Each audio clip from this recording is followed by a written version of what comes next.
100 saya sekalian gitu ya. Jadi mau hancur sekalian gitu ya. Anda pengen jatuh cinta jangan setengah-setengah kan gitu katanya. Nah, rupanya sawit itu punya kelemahan, titik didihnya rendah, jadi dia cepat membeku. Jadi kalau dipakai semuanya buat sawit di dalam mobil kita, mobilnya ntar nggak gerak-gerak gitu, nggak ada pembakarannya gitu. Sehingga kemudian kalau Bahlil ngomong kita akan berhenti impor, itu nonsense. Karena kita butuh 50% lagi buat Bactanasin bio tadi, gitu ya. Jadi kalau dibilangin kita akan berhenti impor, nonsense banget. Semalam saya barusan nonton tuh itu Pak yang di Randu Guti di daerah Blora, itu kilangnya tuh nggak ada hasilnya. Padahal investasi kita udah 13 triliun, nggak ada hasilnya. Mau nggak mau kita harus impor. Dan celakanya kita impor dari siapa? Malaysia dan Singapura.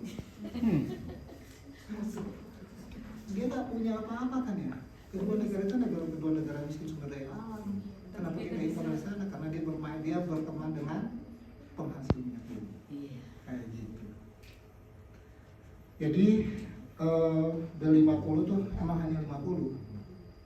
Ya, 50. Jadi mau tambah penduduk, mau tambah investasi, kebutuhan solar kita naik, tapi tidak kemudian membuat kita free dari impor BBM.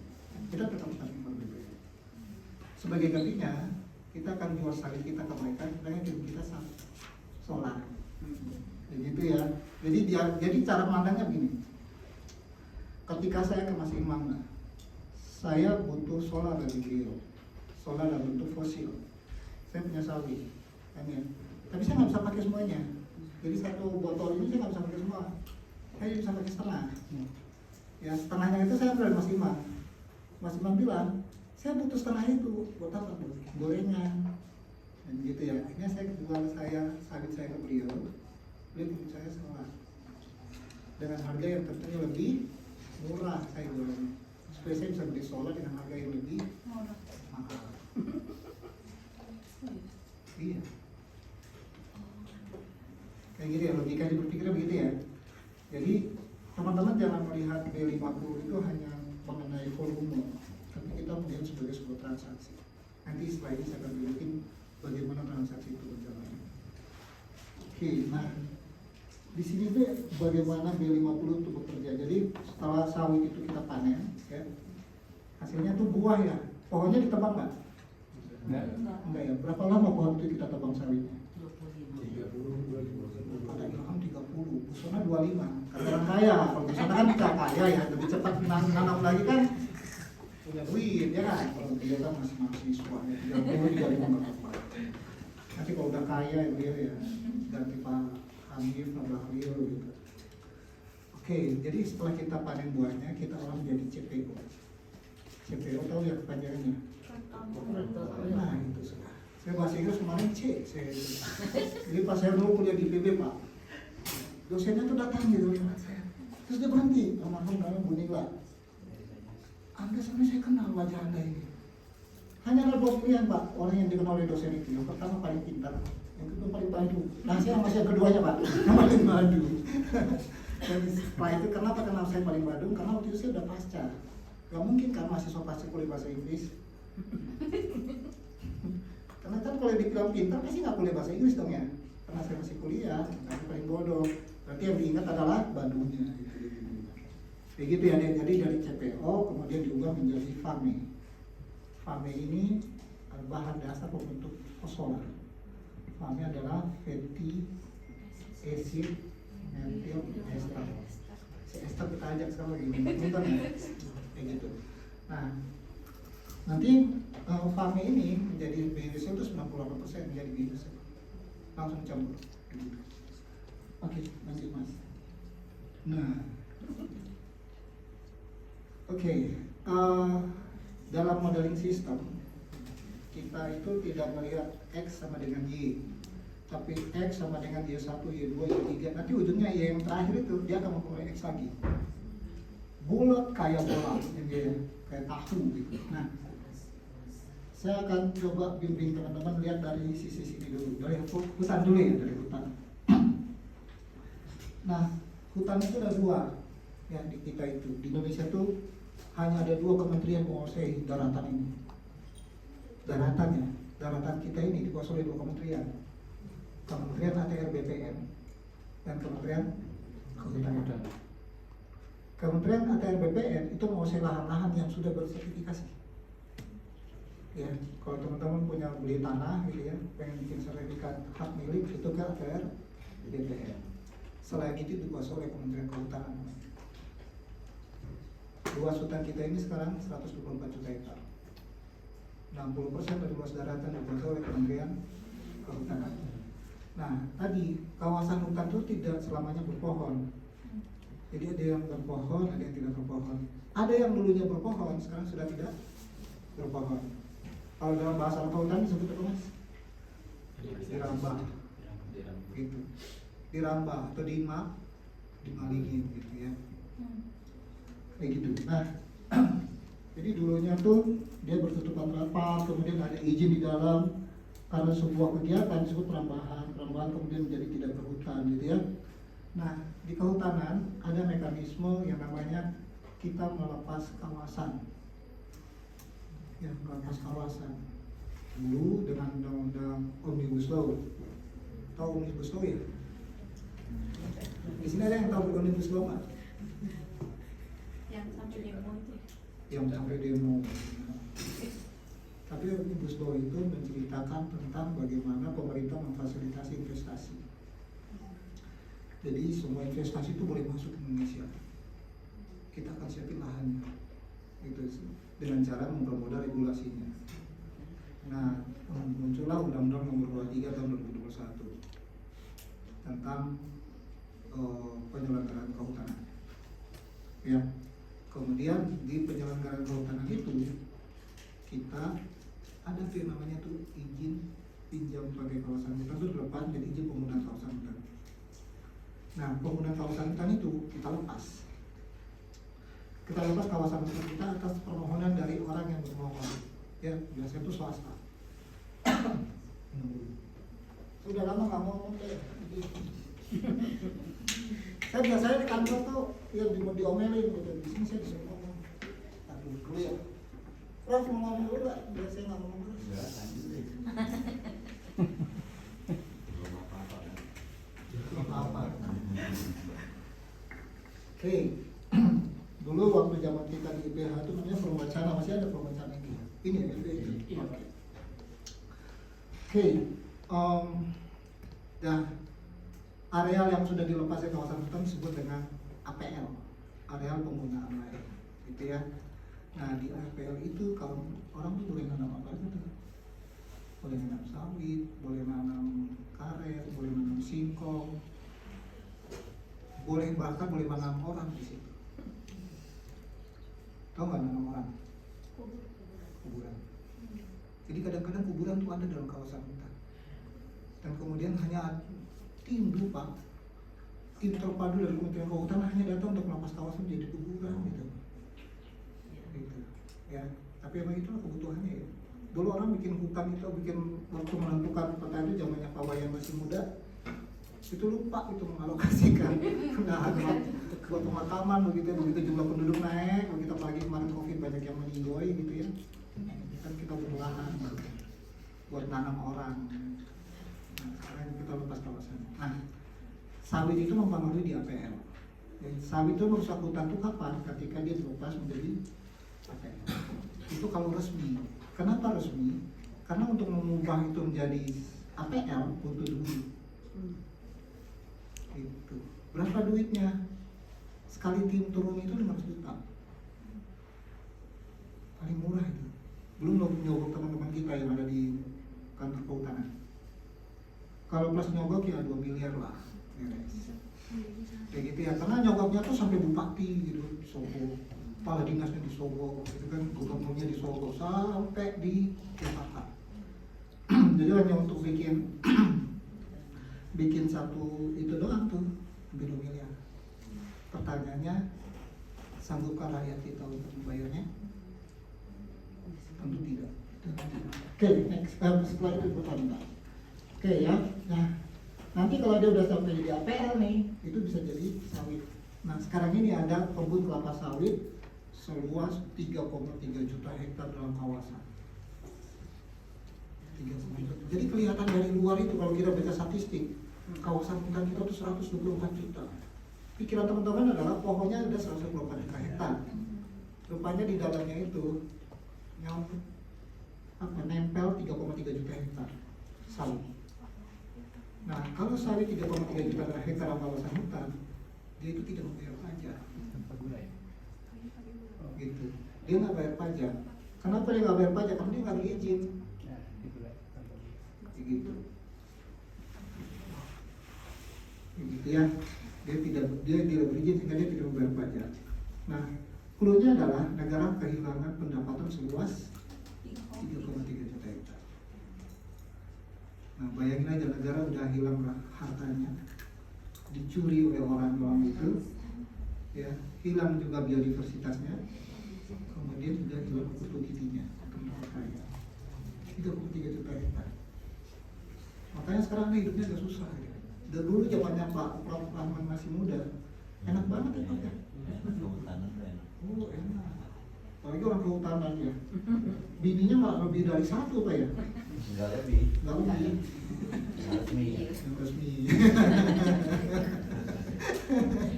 Yang resmi tapi karena lebih dari satu langsung dipecat dari PNS. Kayak gitu ya. Nah itu pasti lebih. Nah sekarang ini kenapa Anda hidup jadi susah, beli bahan bakar aja harus susah gitu ya? Karena kekayaan alam negara ini udah banyak yang malu. Kayak gitu. Salah satunya tadi jadi sawit. Kenapa menjadi maling? Karena sawit itu dianggap bukan komoditi kehutanan. Kenapa bukan komoditi kehutanan? Ya alasannya ada dua. Yang pertama, dia lahir bukan di Indonesia. Tahu nggak? Sawit lahir pertama kali di mana? Afrika. Malaysia. Di Afrika. Sawit pertama kali lahir di Afrika. Terus dibawa sama orang siapa kalau Indonesia? Belanda. Ditanam dari sini. Buat apa coba? Buat itu, nyalain kapal-kapalnya dia tuh sama mobil apa motor tank-tanknya itu apa tuh alat-alatnya dia gitu ya dulu ya. Itu supaya gitu. Nah kemudian zamannya Jepang datang tuh pakai jarak. Tahu kan jarak ya? Nah gitu ya, buahnya bulat-bulat untuk. Nah itu yang pertama. Jadi sawit itu kenapa tidak bisa diterima di Indonesia sebagai tanah komoditi kehutanan? Yang pertama adalah dia tidak lahir di Indonesia. Yang kedua, dia itu kalau ditanam itu kayak orang pakai parfum gitu. Set wangi, yang lainnya kan bau tuh. Set begitu dikasih tanah itu, dia sangat wangi dibanding yang lain. Yang lain jadi tidak wangi. Dengan demikian yang lain itu harus kita wangiin dengan cara kita bakar. Gitu. Jadi kenapa sawit itu tidak boleh di kawasan hutan? Karena nilai ekonominya tinggi. Kalau sampai kemudian nilai ekonominya dia sangat dominan dan kemudian yang lainnya kayak bambu, apa tuh Pak, banjaka, pasak bumi, yang kecil-kecil itu tuh pohon-pohon yang besar-besar itu yang ada nilainya, itu otomatis akan disikat habis. Begitu sehingga kemudian yang rusak itu biodiversitasnya. Ya. Tapi dalam kondisi saat ini adalah kita lihat di sini bahwa produksi CPO kita itu sangat bergantung kepada satu impor, ekspor. Jadi banyak banget ini CPO kita tuh diekspor keluar. Yang tadi saya bilang, jika saya sama Mas Imam, dia punya solar, saya punya sawit, tukar-tukaran. Tapi harganya nggak mungkin sama. Punya kita lebih murah. Kenapa? Karena kita butuh komplementer. Ya kalau ada belajar tentang ekonomi, ada dua tuh barang substitusi dan barang komplementer. Segala sesuatu yang disebut sebagai pelengkap pasti harganya lebih murah. Sawit ini kan sebagai pelengkap, solar. Ya kan ya? Karena yang bikin B50 kan istilahnya jadi B50. Kan ya, B itu kan biodiesel. Begitu kan melengkap terhadap solar. Beli solar dulu baru kita lengkapi, kan gitu logikanya. Ya kan ya? Sehingga demikian kita nggak mungkin bisa jual harga kita sama dengan solar, teman. Nggak mungkin banget. Ya. Sehingga kemudian CPO kita yang kita hasilkan ini harus kita ekspor supaya tuh kebun-kebun bisa tetap jalan. Sementara di sisi yang berbeda, kita ada konsumsi dalam negeri dalam bentuk bikin gorengan, Busona masak di rumah, Bu Yuni suka masak bawa ke kita di kantor, kan gitu ya. Nanti buat Mbak siapa Mbak yang lagi itu? Kita nanti kenalan lagi. Nah, kayak gitu. Jadi ada konsumsi dalam negeri yang juga kita butuh. Nah, semuanya ini namanya butuh, namanya pos, ya. Nah, ketika harga bahan bakar solar itu lebih mahal daripada minyak goreng, ya, maka kita akan subsidi, ya, kita akan subsidi. Subsidinya dari mana? Subsidi dari proses pelepasan kawasan hutan tadi, karena harus bayar 2 miliar tadi, ya, hanya subsidi pada saat itu. Sehingga ketika kemudian kebun-kebun sawit itu mengakibatkan banjir, mengakibatkan longsor, mengakibatkan kekeringan, pemerintah itu harus menggali lubang yang lain, kayak gitu. Ya, sehingga kemudian kita bilang saat ini Bahlil pengen menghemat pengeluaran negara dengan menggunakan B50. Padahal tidak, dia tidak menghemat.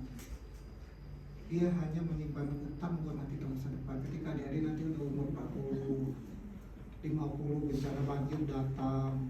Ya kemarin masih ingat ya awal tahun kita ya di Sumatera terjadi itu kesalahan tahun 2000-an awal. Baru diterima sekarang. Bagaimana pemerintah Prabowo untuk membayar kebutuhan saat itu? Dengan cara meminjam uang lagi. Gitu. Jadi yang Bahlil bilang dia menghemat, sebenarnya tidak. Dia hanya mindahin pos. Dan untuk masa depan itu Indonesia sudah nggak punya cadangan devisa. Gitu ya. Jadi permasalahan B50 itu bukan permasalahan yang sederhana. Kenapa kemudian perlu kita analisis dengan pendekatan sistem. Nah, adik-adik kenapa kami dari BRIN datang pengen ngobrol di sini? Kami pengen menggugah kemampuan berpikir kritis. Ya. Jadi nanti kalau ketika bikin risetnya jangan yang biasa-biasa. Kan sekarang udah ada AI. Ya kan ya? AI bisa bantu adik-adik untuk bisa grouping. Tidak salah dari proses. Oke, next day. Oke, dari hasil yang tadi saya simulasi produksi CPO tadi berapa dek? Tadi sudah dibaca oleh Mas Imam ya. Tapi diperkirakan nanti tahun 2025 kita butuh 2,6 miliar CPU. Ya. Yang mana sawit sampai dengan tahun 2026 hanya butuh 19,5 kiloliter. Paling banyak itu jadi pangan. Ekspor yang paling besar. Ekspor memang harus paling besar. Ya, kenapa? Karena pemerintah nggak mungkin menggunakan semuanya menjadi biodiesel.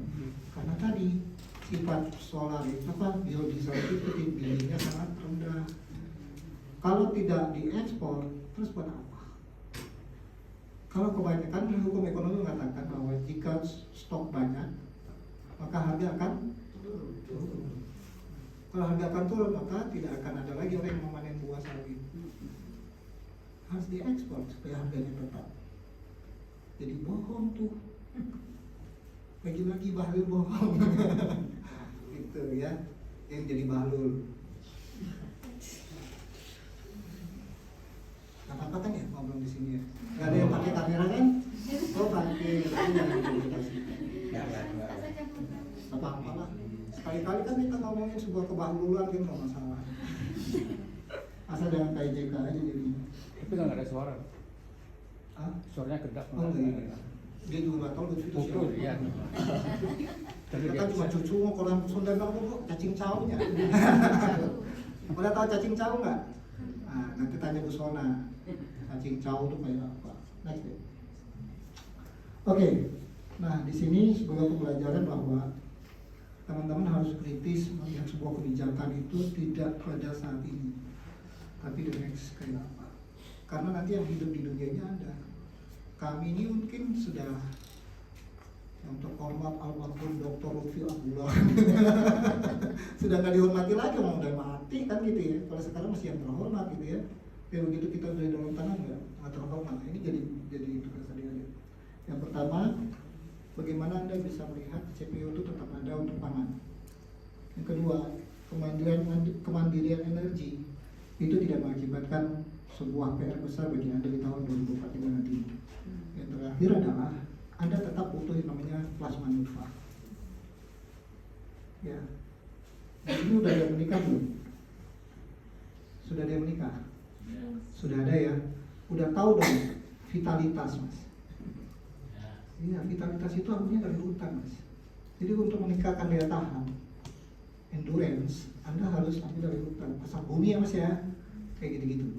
Nah, pasak bumi itu bagian dari plasma nutfah. Anda sakit, ambil obatnya tuh dari hutan. Salah satunya hutan Jerman. Kayak gitu ya. Plasma nutfah itu butuh. Jadi kalau kemudian hutan itu habis, Anda betul-betul memang kimia ujung-ujungnya sakit ginjal. And then you berakhir di balik papa. Next. Oke, ya. Sehingga kemudian riset-riset seperti ini penting buat forum wacana. Jadi forum wacana kemarin Mas Ilham ngomong tentang ide-idenya beliau, saya bilang itu ide-ide purba. Bicara tentang perubahan tutupan hutan, bicara tentang politik kawasan hutan, itu udah ide-ide purba itu. Sebagai revolusi muda tuh harus ditingkatin lagi ini dari kritisannya.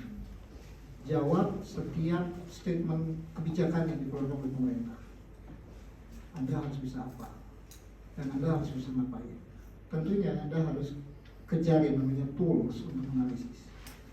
Dulu ketika saya masih mahasiswa, saya mengatakan bahwa beda antara seorang sarjana dengan seorang tukang beca di mana ketika lihat masalah B50. Kalau tukang beca, tugasnya hanya mengomentari, Mas. Tapi kalau seorang sarjana, tugasnya adalah menganalisis. Menganalisis itu butuh alat, butuh metodologi, butuh tools, ya kan ya? Jadi kalau Anda kuliah hanya untuk ngoceh aja kan, Anda tidak bisa lebih dari tukang beca. Kayak gitu. Jadi tukang beca sedang kuliah, dan akhirnya tukang beca jadi sarjana. Tapi kalau Anda menguasai tools, Anda jauh banget sama tukang beca. Gitu. Jadi sekarang saya mengajak teman-teman bahwa jangan pernah berhenti belajar tools, bahkan bikin tools. Karena tools lah yang membedakan Anda dengan tukang Beca. Bukan tukang beca itu jelek ya. Saya tidak mengatakan tukang beca jelek, oke? Tapi saya mengatakan bahwa setiap orang yang hanya asal ngomong tanpa punya tools, ya dia hanya ngomong karena semua orang akan bisa ngomong. Jadi ketika kita bisa menganalisis sesuatu dengan tools yang kita punya, itu dia keren. Kayak gitu. Nanti saya akan dibantu oleh Prof. Ya, Prof. Rahman ini adalah seorang ahli ekonomi, beliau kepala koperasi dan sebagainya. Beliau tentu bermain dengan tools. Prof. Wayan, beliau di pengaturan hutan, perencanaan hutan. Tiap hari ngomongnya toolsnya sampai sedikit. Apalagi Prof. Sona, orangnya ngomong traktor dia. Nebang pohon tuh orang nebang pohon pakai apa? Cancel kan? Pohon kalau jatuh bagaimana? Begini kan? Busana terbang pohonnya. Pakai kabel layar namanya, teknik kabel layar. Jadi kalau pohon itu sebelum ditebang, itu diikat dulu. Jadi begitu set, supaya nggak mau rusak dia terbang. Nah, itu pohon terbang itu busana ahlinya. Gitu. Ya. Itu titip saya bahwa ketika Anda nanti melakukan risetnya itu pakai tools. Jangan di riset deskriptif, apalagi yang sifatnya tuh ya membaca demografi gitu-gitu, nggak lucu. Kasihan nanti Anda lagi jauh-jauh dari rumah begitu ya, pakai uang pribadi atau pakai uang negara, tidak memberikan hasil apa-apa bagi kemajuan teks. Oke, sehingga kemudian nantinya penduduk Indonesia kan terus bertambah nih, sekarang sekitar 275 juta ya. Kalau dia naik terus, maka permintaan gorengan akan makin tinggi. Ketika permintaan gorengan makin tinggi, dia harus jalan-jalan dong. Ini juga naik nih. Nah, trade off. Kenapa trade off? Karena sebagian besar kita harus diekspor. Yang sisanya baru kita pakai. Di Indonesia itu dari dulu, dari zaman dahulu sampai sekarang tuh masih seperti itu. yang bagus kita buang, sisanya kita pegang. Ya kan? Yang kuliah ke luar negeri yang pintar apa yang bodoh? Yang pintar. Tapi setelah itu dia kerja di luar negeri. Ya nggak? Nah itu yang bagus kita buang, sisanya kita simpan. Nah gitu. Beda sama orang luar negeri. Yang kuliah yang di luar itu yang bodoh. Karena yang pintarnya dia jaga, Pak. Ini nih pintar nih. Bahwa ini hebat nih, saya harus jaga nih kan. Sekolah aja di sini, saya kasih fasilitas yang penuh, riset yang baik itu apa? Itu di negaranya. Tapi negara kita beda. Itu orang dikasih LPDP itu sama loh, jaketnya masih basah. Kasih fasilitas riset yang banyak, gitu kan? Setelah itu dia boleh kerja di luar gitu. Nggak pulang. Saya juga dulu gitu. Untung saya ini nggak pulang, nggak punya keluarga. Kalau saya ya gitu. Ya gitu. Kayak orang luar mah nggak gitu. Jadi dulu tuh di Bogornya ada CIFOR namanya, Center of International Forest Research.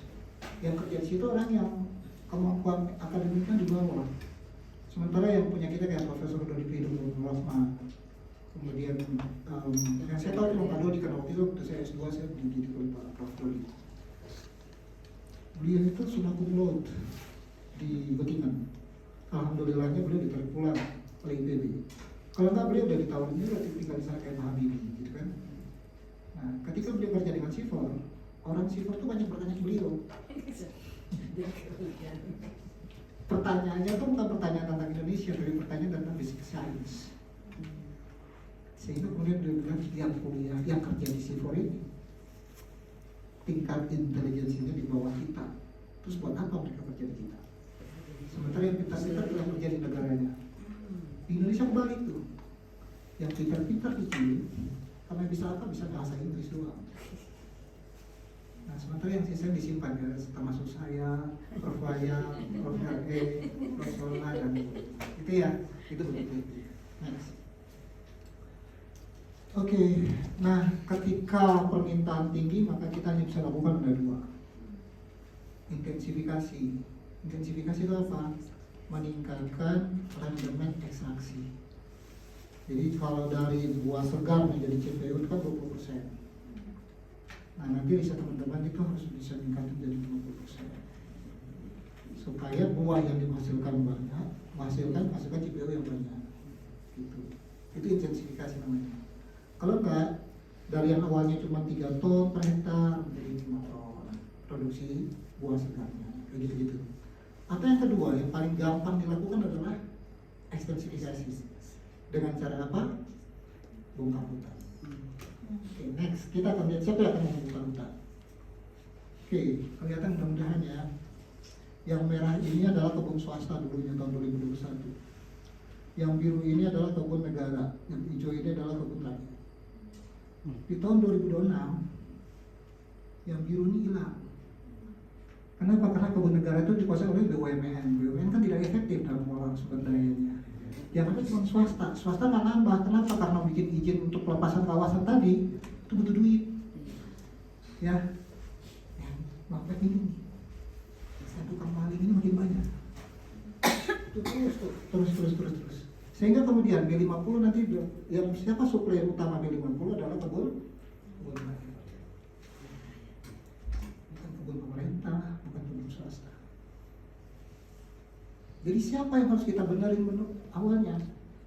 Kalau saya lihat di sini bahwa B50 itu bukan hanya bagaimana kita bicara tentang supply dan demand, tapi kita juga bicara tentang perilaku koruptif. Jadi kalau perilaku korup masih tetap berlangsung, maka sumber daya kita tetap akan terkuras. Nah, teman-teman yang bidang sosial ekonomi, sosial politik bolehlah melakukan riset ini. Next, Mas. Oke ya, jadi kalau kita lihat ini ada tren produksi CPO. Lama-kelamaan dia akan turun. Kenapa dia turun begini? Karena yang tanam itu adalah orang petani biasa. Modalnya nggak sanggup beli pupuk yang banyak. Gitu ya, ketika dia masih awal tuh tinggi nih. Lama-kelamaan turun, dia bikin lagi baru lagi. Turun, dia bikin baru lagi. Gitu kan ya. Dia tetap selalu tidak meninggalkan budaya leluhurnya yang nomaden. Gitu ya.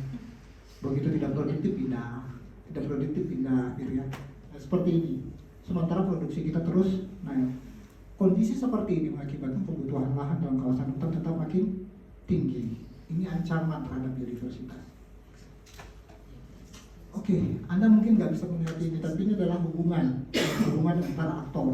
Nah, petani ini kan dia tinggalnya di kabupaten, ya nggak? Dia tinggal di desa, ya. Desa kan habis desa, kecamatan, habis kecamatan, kabupaten. Ya. Pimpinan kabupaten siapa namanya? Bupati. Ya kan ya? Ketika dia melakukan kampanye untuk dipilih, dia akan mengatakan, saya akan memberikan legalitas terhadap kebun-kebun sawit Anda, gitu ya. Nah, bikinlah dia aturan. Dia bertabrakan dengan aturan Kementerian Kehutanan. Bermainlah mereka. Untuk bikin aturan itu dia butuh uang. Siapa uang dari mana? Dari investor. Investor yang kalau dia bilang kalau dia bayar mahal ke kementerian, mendingan dia bayar murah ke Pemda. Kayak gitu, mereka akan fasilitasi supaya masyarakat itu mendapatkan hak kelola yang lebih tetap. Nah ini hubungannya begini. Ya, kalau teman-teman nanti belajar tentang social network analysis, nanti seperti itu. Next mas. Oke, ini bisa di-play nggak? Soalnya nggak kemana. Tapi intinya apa? Bapak ini punya duit kasih ke petani tadi untuk membongkar hutan. Intinya itu. Jadi kebun rakyat tadi punya siapa sebenarnya? Bukan bapak yang tadi, tapi punya anak muda yang keren, kacamata yang mungkin Anda salah satunya gitu nantinya. Itu. Ini peluang usaha deh, ya ini peluang usaha. Jadi nanti kalau ada udah lulus bisa di bisnis ini, ya. Bahwa B50 itu lumayan, tinggal cari pinjaman di bank, sewa petani di desa untuk itu. Oke ya, jadi ketika tekanan pasar terjadi, dia akan menjadi, tadi saya bilang opportunity bagi pemilik modal, yang akan bekerja sama dengan pemerintah daerah, kemudian akan menjadikan petani sebagai pionnya, dicampur. Petani inilah yang akan melakukan deforestasi. Dengan terjadinya deforestasi, maka transisi hutan itu menjadi tertunda. Jadi hutan bagus menjadi jelek, menjadi bagus itu menjadi tertunda karena terus-menerus diganggu. Jadi ketika banyak orang yang mengekstraksi hutan, ya semakin susah pemerintah untuk mengendalikan. Ya nggak? Biayanya makin besar. Contohnya begini, anggap saja ini kita punya anak, ya ini semuanya anak dari 30 orang contohnya, ini 30 orang. Kalau 30-nya itu Bandung, pusing nggak mamanya? Pusing ini 30 Bandung, pegang mana coba? Baikin mas ini, mas Ilham ngamuk. Baikin mas Ilham, mas yang sana ngamuk, kan gitu-gitu ya. Pusing. Aturan apa lagi yang harus kita buat? Mau disuruh jadi kawasan hutan, oke, sawitnya kita akui aja jadi komoditi kehutanan. Ya sudah, karena nilai ekonominya tinggi. Sekali lagi saya bilang kawasan hutan itu lahan parkir, lahan yang diparkir. Tidak akan ada nilainya kalau nggak ada yang datang parkir, ya kan ya? Coba Anda datang ke mall, lihatin tukang parkirnya, dia akan lemas kalau nggak ada yang datang parkir. Tapi dia akan senang kalau ada yang keluar dari lahan parkirnya. Nah itu kawasan hutan model-model kayak gitu lah, seperti itu, ya. Nah dalam kondisi ini sebagai seorang periset, Anda harus melihat ini. Berapakah nilai opportunity seseorang untuk modalin investasi? Dan juga Anda harus melihat ini, bagaimana seorang petani dibuat supaya tidak tergoda, kuat iman. Meskipun imannya udah gak kuat ya, dia harus kuat iman supaya tidak tergoda dengan uang-uang yang ada. Ini adalah tugas periset, ini tugas generasi muda. Bagaimana Anda bisa membuat suatu skema-skema supaya masyarakat kita itu cukup puas dengan apa yang dia miliki, tidak perlu menengok kekurangan-kekurangan atau kelebihan-kelebihan orang lain. Oleh karena itu, ini ada 3 pilar, ya. Yang pertama, pilar intensifikasi dan produktivitas. Yang kedua, pilar tata kelola dan penataan teritorial. Yang ketiga, pilar instrumen ekonomi dan pasar. Mereka akan saling beririsan. Yang tadi di judulnya saya mengatakan pengetahuan purba. Permajaan sawit itu purba, sudah sering dilakukan ya kebijakannya. Yang kedua, insentif finansial untuk intensifikasi memberikan subsidi purba juga. Ketiga, penyuluhan dan pendampingan purba. Keempat, sertifikasi ISPO purba. Sudah dilakukan semua, tapi tetap aja hutan itu makin rusak. Nah, lagi.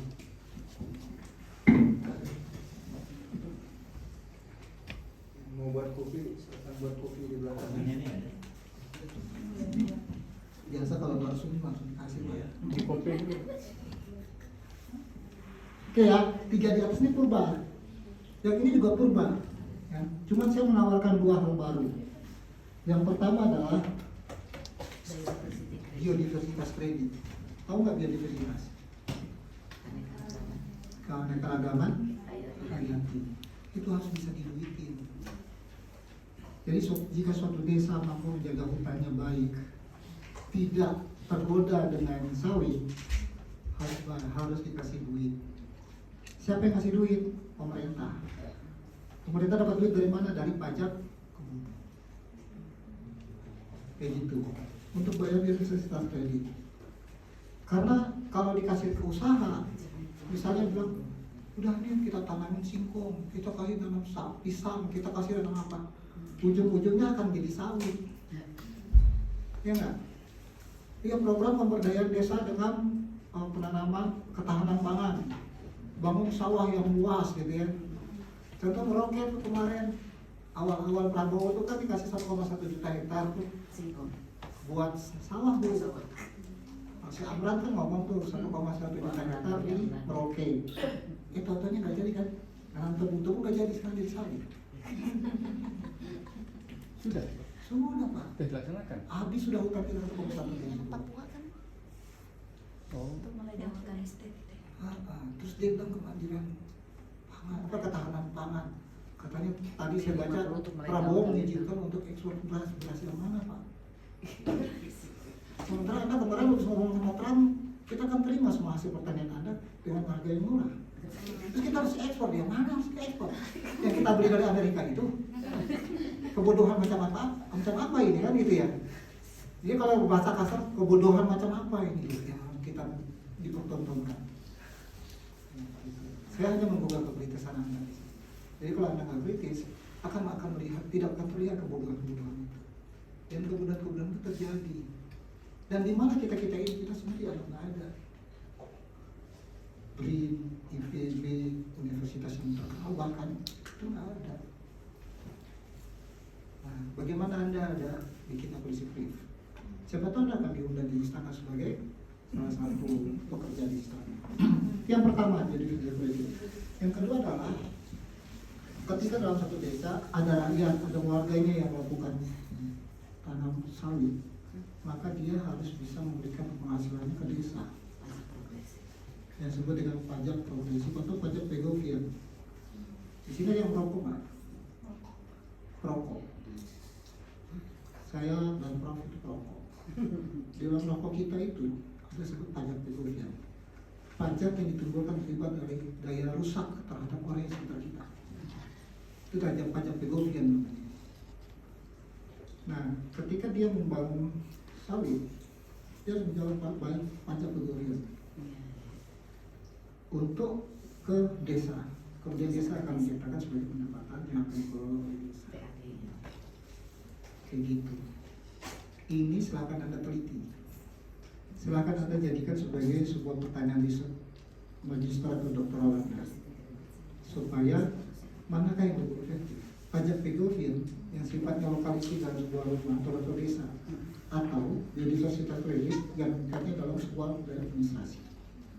Mana yang lebih efektif? Adik-adik ini semua semester terakhir apa gimana?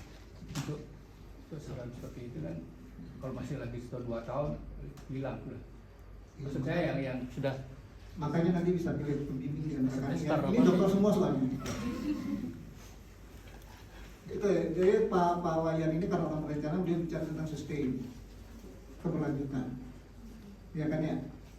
Nah untuk menjaga keberlanjutan isu ini kita harus ada diskusi sebenarnya. Kalau enggak tadi kata Pak Wayan, Pulang kita dari sini kembali lagi ke Kusnoto, ke Gunung Batu. Nah, lupa juga kawan-kawan kita ya. Oke, tapi ya ini hanya terserah dan. Tapi kami di kelompok riset kami akan menjadikan ini sebagai polisi brief kami ke pimpinan. Nah, tentunya akan kami ajak wawancara untuk nulis. Kalau kita tulis baru-baru, banyak aja rame-rame itu. Mau 200 orang, 300 orang nggak masalah. Ini menunjukkan bahwa kita sama-sama care dengan apa yang akan terjadi ketika sebuah kebijakan itu terjadi. Next. Oke ya, ini ada yang paling bagus ini saya sebut. Hutan tropis yang subur kini terancam berubah menjadi hutan gundul. Dampaknya banjir, bandang, longsor, hilangnya keanekaragaman hayat tidak berbanding. Risiko ekologis tersembunyi, inilah harga dari sebuah kemandirian energi. Ya, kunci terakhir, risiko ekologis yang tersembunyi adalah harga dari sebuah kemandirian energi. Anda harus jawab ini, karena Anda bekerja, Anda kuliah di IPB, Institut Pertanian. Namanya juga pertanian. Ya, pertanian itu kuncinya adalah sustainability. Anda harus jawab ini. Jangan sampai kemandirian energi itu mengganggu sustainability. Dan kemudian IPB cuma lihat-lihat doang gitu. Kasihan nanti yang suka berjalan pakai logo-logo IPB itu. Malu nanti saya malu jadi ada abang kelas kalian. Next. Oke, yang terakhir sebagai tutup dari saya, bahwa hutan kita bukanlah sebuah lahan parkir yang tidak bernilai ketika tidak ada investasi dan menjadi nilai tak merusak. Ya, jadi ketika ada investasi hutan kita rusak. Jangan terjadi karena hutan bukanlah sebuah cadangan sumber daya alam untuk pembangunan ekonomi, tapi hutan merupakan sebuah bagian dari pilar pembangunan ekonomi. Yang pertama, yang kedua, hutan itu menjaga sebagai penjaga kehidupan. Jangan sampai besok-besok Anda semua tinggal di apartemen, sudah nggak mampu lagi beli tanah. Ya, kalau hutan kita masih ada, tidak akan terjadi banjir. Tapi kalau hutan rusak, banjir, Anda nggak mungkin dapat tanah, wong semuanya menjadi sungai. Maksud saya begitu, tidak mampu beli tanah karena Anda nggak punya uang gitu ya. Tapi yang dimaksud dengan tidak mampu beli tanah adalah tidak ada lagi tanah yang available untuk Anda tempati. Banjir kena banjir rob. Oke, refleksi kritis kita adalah ketika kita mengejar kemandirian energi melalui B50, kita justru menciptakan kekhawatiran baru, degradasi hutan dan bencana ekologis. Apakah ini harga yang rela kita bayar untuk sebuah bahan bakar? Itu refleksi kritis. Ya. Terakhir, Mas. Sebagai penutup, sebagai sebuah pesan moral, kemandirian energi yang mengorbankan hutan dan masa depan bukanlah sebuah kemajuan, melainkan hutang ekologis yang akan dibayar mahal oleh Anda. Ketika Bahlul udah mati, ketika Prabowo udah tinggal perangka, ketika Jokowi jasa pun sudah nggak diakui, gitu ya. Siapa yang bebannya? Anda. Jadi saya sengaja menyampaikan ini penutup sebuah refleksi moral bahwa Anda lah yang nanti paling banyak berhadapan dengan masalah-masalah itu. Sudah siapkah Anda? Jangan sampai Anda nggak punya anak lagi gitu. Gimana mau punya anak, punya rumah aja nggak bisa kan ya? Rumahnya habis sama banjir, rumahnya habis sama apa tuh namanya itu likuidifikasi gitu ya, pergerakan tanah dan sebagainya. Karena apa? Pohon itu sebagai penahan struktur tanah. Kalau dia sudah ada, likuidifikasi nggak akan kemana-mana, nggak merupakan bukan suatu kemustahilan, tapi akan menjadi suatu yang bakal terjadi. Pertanyaan untuk Anda masa depan adalah, apakah Anda sudah siap? Apakah Anda sudah siap dengan risiko-risiko ini? Jangan-jangan juga saya, Pak Wayan, Pak Rahman, Bu Sona, pun makam kita juga nggak ada, karena dihabisin sama banjir, dihabisin sama likuidifikasi. Bekas-bekas kita sudah ada. Oleh karena itu kita titip bumi ini kepada Anda. Sebagai periset, kita sudah bisa menduga ke depannya kayak apa, dan tugas Anda sebagai generasi muda bagaimana bisa melakukan riset dan kajian-kajian kritis supaya bumi jadi tetap ada. Mungkin itu dari saya. Capek saya bicara terus ya. Ini kan ceritanya ngobrol ya, tapi hari ini saya cuma membagikan sebuah video untuk ngobrol. Di sini ada Profesor Rahman, beliau bicara tentang sosial ekonomi. Di sini ada Profesor Wayan, dia bicara tentang perencanaan. Ada juga Profesor Soma bicara tentang keteknikan kehutanan, dan juga Bu Yuni. Salam dokter udah belum? Udah ya. Nah, Bu Yuni juga akan bisa terlibat. Sebenarnya Bu Yuni juga bagian dari Anda ya, untuk wacana juga itu. Prof, izin cukup dulu ya Prof ya, tapi juga ya. Terima kasih. Assalamualaikum warahmatullahi wabarakatuh.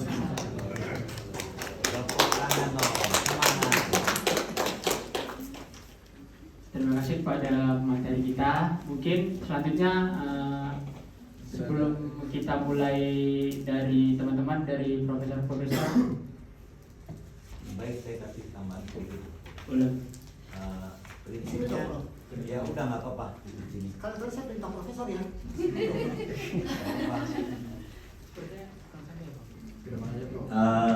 Pada prinsipnya apa yang disampaikan ini sangat bagus dan memancing kita bagaimana kita berpikir. Ya. Tadi yang terakhir yang ada refleksi moral. Ya. Bagaimana sih pencapaian B50 ini dengan mengorbankan lahan sesuai enggak antara tujuan yang akan kita capai dengan opportunity cost ya, kalau di mana opportunity cost. Seperti misalkan kita lihat MBG katanya nggak ada manfaatnya, nggak ada, manfaatnya ada. Tapi sesuai nggak pengorbanan yang anggaran yang kita keluarkan dengan manfaat yang diperoleh. Ya. Itu kalau MBG tidak ada manfaatnya bohong.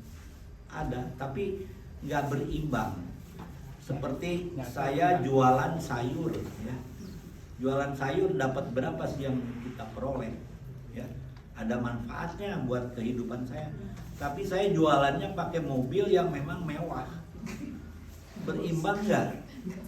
Antara kos yang kita keluarkan, biaya operasional mobil Mercy misalkan ya, jualannya sayur, jualannya kacang goreng dan sebagainya, ya harus berimbang. Artinya B50 akan kita capai ya. Nah, bauran energi ini akan kita capai, manfaatnya ada emisi berkurang ya. Kemudian kalau emisi berkurang, kehidupan, sosial ekonomi, kesehatan dan sebagainya juga cukup baik. Nah, pengorbanan itu adalah konversi lahan yang dikhawatirkan oleh kita orang kehutanan. Tapi kita sampaikan demikian, pemerintah punya komitmen. Ya. Komitmennya adalah pertama, dia tidak akan memperluas lahan yang ada ya dari kehutanan untuk dikonversi, ya tidak akan diperluas. Kemudian yang kedua komitmennya adalah dia tidak akan meningkatkan ekstensifikasi perluasan-perluasan yang ada ya, hanya mengarahkan pada produktivitas. Nah, kekhawatiran kehutanan itu sebetulnya itu ya. Tapi siapa yang jamin komitmen itu ya? Komitmen itu kadang-kadang hanya lip service untuk meredakan kekhawatiran itu. Tugas kita adalah bagaimana pertama tadi opportunity cost yang dikeluarkan oleh pemerintah ya untuk mencapai B50 harus punya nilainya lebih kecil daripada manfaat. Jangan opportunity cost lebih besar. Yang kedua, komitmen itu bagaimana kita jaga ke depan ya, supaya konsisten dong dengan itu. Kalau memang kita kan kalau berjanji pada komitmennya harus ada pernyataan yang memang sifatnya punya dasar hukum ya. Jangan sampai komitmen ini dilanggar ya lewat saja. Nah, kita harus mengawal hal-hal itu. Kalau memang itu komitmen ya ada dasar hukum. Itu aja yang barangkali yang harus kita jaga ke depan sehingga komitmen berjalan ini juga bisa tercapai. Itu barangkali. Terima kasih. Terima kasih pada Prof. Rahman. Mungkin dari Prof. Wayan, mau ada tambahan? Boleh? Ini jauh-jauh dari